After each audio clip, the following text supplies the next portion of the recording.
आज के इस वीडियो में हम एनुअलाइज मेथड के जरिए अनइक्वल लाइफ वाले म्यूचुअल एक्सक्लूसिव प्रोजेक्ट्स को अप्रेज करना सीखेंगे कि एनुअलाइज मेथड को इस्तेमाल करके म्यूचुअल एक्सक्लूसिव प्रोजेक्ट्स जिनकी लाइफ अनइक्वल है उनको किस तरह से अप्रेज किया जा सकता है या उनमें से प्रोजेक्ट की किस तरह सिलेक्शन की जा सकती है।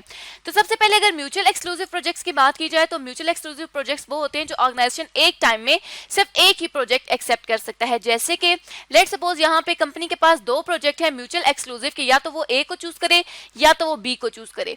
तो अब ये दोनों जो प्रोजेक्ट्स हैं जो एक टाइम में सिर्फ एक ही चूज हो सकता है तो उससे हम कहते हैं कि ये म्यूचुअल एक्सक्लूसिव प्रोजेक्ट है, जिसकी वजह से एक प्रोजेक्ट को लाजमी रिजेक्ट करना होगा। तो इसी तरह एनुअलाइज मेथड के थ्रू जिन प्रोजेक्ट्स की अनइक्वल लाइफ होती है उनको हम अप्रेज कर सकते हैं कि कौन सा प्रोजेक्ट ऑर्गेनाइजेशन एक्सेप्ट करे। यहाँ पे एनुअलाइज मेथड को इक्विवेलेंट एनुअल एन्युटी अप्रोच भी कहा जाता है। अब अगर बात की जाए कि इक्विवेलेंट एनुअल एन्युटी अप्रोच के थ्रू ऑर्गेनाइजेशन किस तरह अपने प्रोजेक्ट को अप्रेज करती है, तो ऑर्गेनाइजेशन अपनी एन्युटी फैक्टर लगा के अपने प्रोजेक्ट से आने वाले जो एनुअल कैश फ्लोज हैं उनसे कांस्टेंट कैश फ्लोज को कैलकुलेट करके प्रोजेक्ट को इक्विवेलेंट एनुअल कैश फ्लोज की बेसिस पर अप्रेज करती है। तो इसमें अब अगर बात की जाए कि ऑर्गेनाइजेशन क्यों इसको इस्तेमाल करती है, क्यों इस मेथड को यूटिलाइज करती है, लगाती है, अप्लाई करती है, तो ऑर्गेनाइजेशन अपने प्रोजेक्ट्स को कंपेयर करने के लिए इस मेथड का इस्तेमाल करती है और वो प्रोजेक्ट्स जिनकी लाइफ अनइक्वल है उन प्रोजेक्ट्स को अप्रेज करने के लिए ऑर्गेनाइजेशन एनुअलाइज मेथड का इस्तेमाल करती है। अब जैसे लेट सपोज हमारे पास एक कंपनी है, कंपनी ए बी सी, और कंपनी के पास दो प्रोजेक्ट हैं, एक है प्रोजेक्ट ए और दूसरा है प्रोजेक्ट बी। और ये कहा जाता है कि इन दोनों प्रोजेक्ट्स का जो लाइफ स्पैन है वो डिफरेंट है, मतलब इनकी लाइफ डिफरेंट है, जो कि एक की जो लाइफ है वो 5 इयर्स है और दूसरे प्रोजेक्ट बी की लाइफ है 6 इयर्स। अब यहाँ पे अगर देखा जाए तो प्रोजेक्ट ए और बी को अप्रेज नहीं किया जा सकता। क्यों? क्योंकि इनकी लाइफ डिफरेंट है, लेकिन ऑर्गेनाइजेशन ने इन दोनों प्रोजेक्ट में से किसी एक प्रोजेक्ट को चूज करना है, लेकिन इनकी लाइफ अनइक्वल है। अब यहाँ पे हम एनुअलाइज मेथड लगाएंगे जिसके लिए ये कहा जाता है, लेट सपोज कि जो कॉस्ट ऑफ कैपिटल है वो 10% है।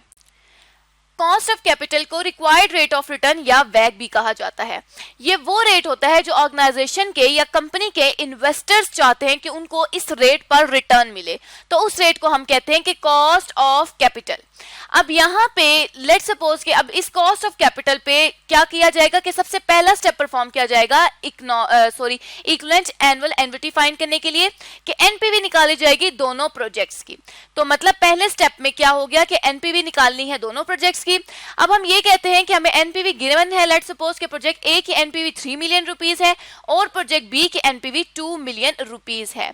और यहाँ पे एक और जो स्टेप लिया जाता है या एक और जो एजम्पशन ली जाएगी वो ये है कि नेट प्रेजेंट वैल्यू को कहा जाएगा कि वो इक्वल है प्रेजेंट वैल्यू के। अब यहाँ पर क्या है, क्योंकि हम इक्विवेलेंट कैश फ्लोज की बात कर रहे हैं तो कैश फ्लोज इक्विवेलेंट करने के लिए नेट प्रेजेंट वैल्यू के इक्वल कर दी जाएगी। अब क्या होगा कि ये जो फर्स्ट स्टेप में एनपीवी कैलकुलेट की है कॉस्ट ऑफ कैपिटल का रेट लगा के, इसको डिस्काउंट रेट रख के, तो इस पर अब क्या करना है कि इक्विवेलेंट एनुअल कैश फ्लो या इक्विवेलेंट एनुअल एन्युटी को कैलकुलेट करना है। इक्विवेलेंट एनुअल एन्युटी अब हम सपोज कर लेते हैं कि इक्विवेलेंट एनुअल एन्युटी दोनों प्रोजेक्ट्स की 3 मिलियन और 2 मिलियन रुपीस पर है, 7,91,392 रुपीस और दूसरे के लिए 8 लाख समथिंग। अब यहाँ पर इक्विवेलेंट एनुअल कैश फ्लोज या एन्युटी गिवन है। अब इसमें डिसीजन क्राइटेरिया क्या होगा इक्विवेलेंट एनुअल एन्युटी के मेथड के बेस में या केस में या एनुअलाइज मेथड के केस में कि जिस प्रोजेक्ट की EAA हाईएस्ट होगी या इक्विवेलेंट एनुअल एन्युटी या कैश फ्लो ज्यादा होगी उस प्रोजेक्ट को ऑर्गेनाइजेशन एक्सेप्ट करेगी और उसी जो प्रोजेक्ट है उस पे ऑर्गेनाइजेशन अपने फंड्स को इन्वेस्ट करेगी। लेकिन नॉर्मली ऑर्गेनाइजेशन एनपीवी के केस में क्या करती थी कि जिस प्रोजेक्ट की एनपीवी ज्यादा होती थी उस प्रोजेक्ट को एक्सेप्ट करती थी।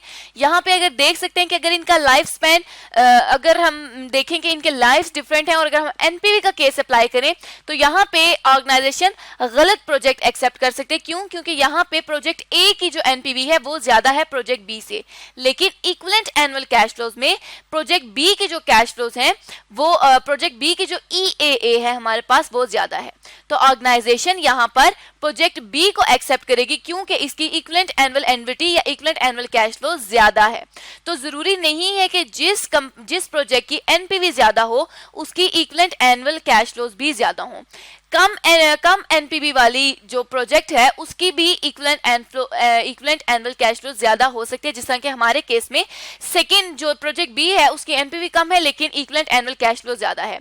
तो हमने जो डिसीजन मेकिंग करनी है वो इक्विवेलेंट एनुअल कैश फ्लो की बेसिस पे ही करनी है। अब यहाँ पे सारी बात जो है वो इक्विवेलेंट एनुअल कैश फ्लोज पे चल रही है। तो अब अगर बात की जाए कि इक्विवेलेंट एनुअल कैश फ्लोज को किस तरह से कैलकुलेट किया जाता है, तो इक्विवेलेंट एनुअल कैश फ्लोज को एनपीवी की बेसिस पे कैलकुलेट किया जाता है, जो कि हमने स्टेप 1 में कैलकुलेट की है। तो स्टेप 1 की जो एनपीवी है वो हमने कही थी कि 3 मिलियन प्रोजेक्ट ए की है और 2 मिलियन प्रोजेक्ट बी की है।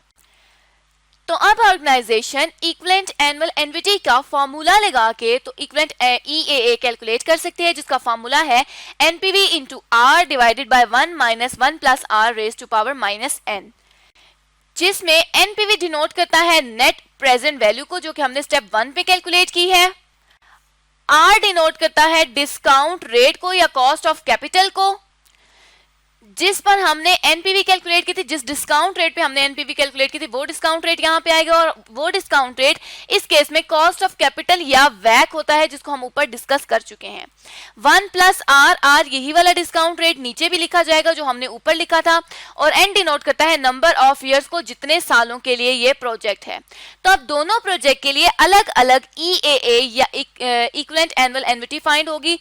तो सबसे पहले अगर हम ईएए कैलकुलेट करें प्रोजेक्ट ए के लिए, तो प्रोजेक्ट ए की जो एनपीवी थी वो हमने बात की थी कि 3 मिलियन एनपीवी है और 5 इयर्स का ये प्रोजेक्ट है, और 10% जो है वो कंपनी के पास कॉस्ट ऑफ कैपिटल है। तो यहाँ पे अब क्या करेंगे कि एनपीवी लिख देंगे जो कि 3 मिलियन रुपीस थी प्रोजेक्ट ए की, और जिस डिस्काउंट रेट पे ये एनपीवी आई है वो था 10%, वो हमने लिख दिया। इसी तरह 1 माइनस 1 प्लस रेट वही वाला ऊपर 0.10 रेज टू पावर माइनस 5, जितने सालों के लिए ये प्रोजेक्ट है। तो जब हम इसको कैलकुलेट करेंगे तो प्रोजेक्ट ए की जो ईए या इक्विवेलेंट एनुअल एन्युटी है वो आ जाएगी 7,91,392 रुपीज। इसको हम देख सकते हैं कि ये यहाँ पे हमने सही कैलकुलेट की थी। और इसी तरह से अब हम क्या करेंगे कि प्रोजेक्ट बी की भी इक्विवेलेंट एनुअल एन्युटी को कैलकुलेट कर लेंगे, जो कि 2 मिलियन रुपीस जो है वो एनपीवी थे इसकी, इस प्रोजेक्ट की। 0.10 जो डिस्काउंट रेट प्रोजेक्ट ए के लिए यूज किया गया वही बी के लिए, क्योंकि कंपनी का कॉस्ट ऑफ कैपिटल है और कंपनी का कॉस्ट ऑफ कैपिटल दोनों प्रोजेक्ट्स के लिए सेम रहेगा। इसी तरह से अब यहाँ पर हम 0.10 लिख देंगे, रेज टू पावर -6 करेंगे। क्यों? क्योंकि जो प्रोजेक्ट बी है उसकी यहाँ पर लाइफ दी गई है कि वो 6 ईयर्स के लिए है, तो यहाँ पे हमने -6 लिख दिया। तो जब हमने इसको कैलकुलेट किया तो ये हमारे पास 8,04,229 रुपीस की ईएए आ गई, जो हमने ऊपर कैलकुलेट पहले से की हुई थी। तो मतलब ये हुआ कि हमने इक्विवेलेंट एनुअल एन्युटी जो है वो सही कैलकुलेट की है, इसको इसी तरह से कैलकुलेट किया जाता है, और यहाँ पे हमेशा वही रेट आएगा जिस पर एनपीवी कैलकुलेट की गई है, या जो कंपनी का कॉस्ट ऑफ कैपिटल है, और एनपीवी को कॉस्ट ऑफ कैपिटल या वैक पे कैलकुलेट किया जाता है किसी भी कंपनी के लिए। तो इस तरह से यहाँ पे हमने देखा कि दोनों प्रोजेक्ट की ईएए हमारे पास आ गई। तो थर्ड स्टेप में क्या करना है कि प्रोजेक्ट की एक्सेप्शन या रिजेक्शन करनी है। तो हम ऊपर देख चुके थे कि जो ईएए है वो जिस प्रोजेक्ट की ज्यादा होगी उस प्रोजेक्ट को एक्सेप्ट किया जाएगा। तो यहाँ पे प्रोजेक्ट बी की इक्विवेलेंट एनुअल एन्युटी ज्यादा है, तो इसलिए प्रोजेक्ट बी को ऑर्गेनाइजेशन एक्सेप्ट कर लेगी। तो इस तरह से आज के इस वीडियो में हमने जाना कि इक्विवेलेंट एनुअल एन्युटी या एनुअलाइज मेथड क्या है, ऑर्गेनाइजेशंस को कहाँ पे और किस तरह से यूटिलाइज या अप्लाई कर सकती है।